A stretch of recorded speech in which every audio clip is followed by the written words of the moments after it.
Okay, I want to talk to you now about two ancient items. Both that I have here are replicas, but the first one I want to talk about is called a Sumerian Star Chart.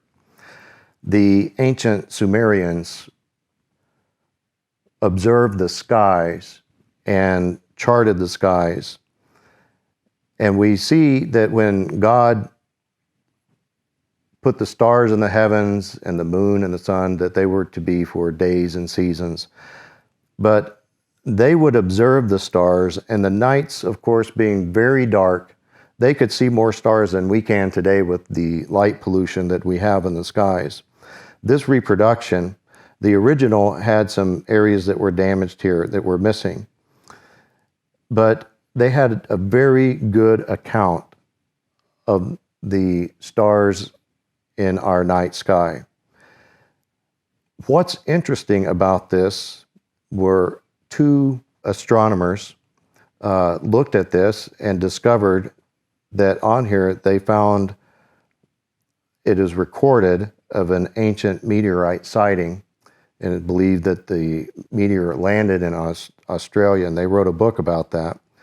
But what's also interesting is because those in the East, the wise men, they observed the skies.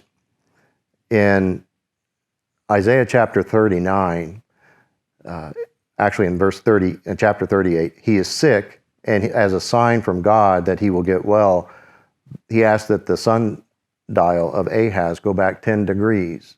When you get to chapter 39, verse 1, Merodach-Baladan, the king of Babylon, sends him letters saying, we heard you were sick and they want to come. And so he allows them to come and shows them everything there.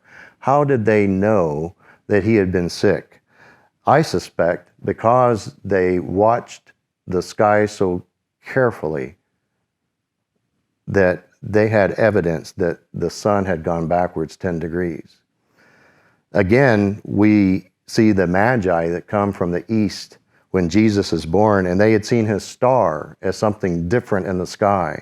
So there we see that they had knowledge, and very precise knowledge, of what you could see with the naked eye. Now, another object that I would like to show you is an object that was discovered around the ancient ziggurat of Ur. And the archaeologist that discovered this was Woolsey. And it was made of Lapis Stone, and I made a reproduction of it. The original is at the British Museum. But as you see here, there is a scene on this side, and there is a scene on the other side. And here we see, leading upwards, a scene of a battle.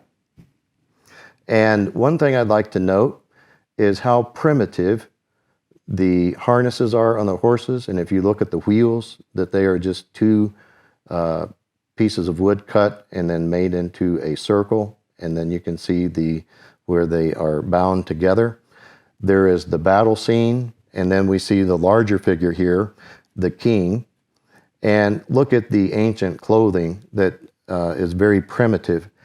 And recall that Abraham moved from this area, Ur, to where God told him to go, to the promised land. Now, on the other side, and this is called the Royal Standard of Ur, and it dates back to Abraham's time period. This is called the peace side.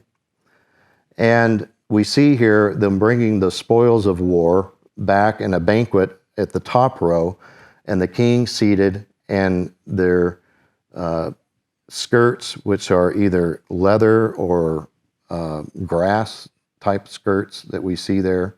Very interesting. And as we think about that, now there's one other image here that I want to bring to your attention, just as a point of reference. This image here is found in other art in this area. And it's interesting, as we note here, because there is a man, and then over here there is a young boy, and then there is what appears to be a ram or antelope, and it is either rearing up or caught in a bush there. and we can see that there are some type of objects in their hands.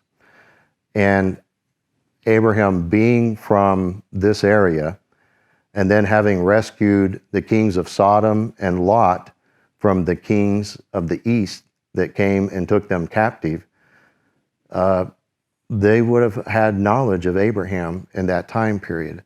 So this is a very interesting thing, although there's no proof that is Abraham and Isaac.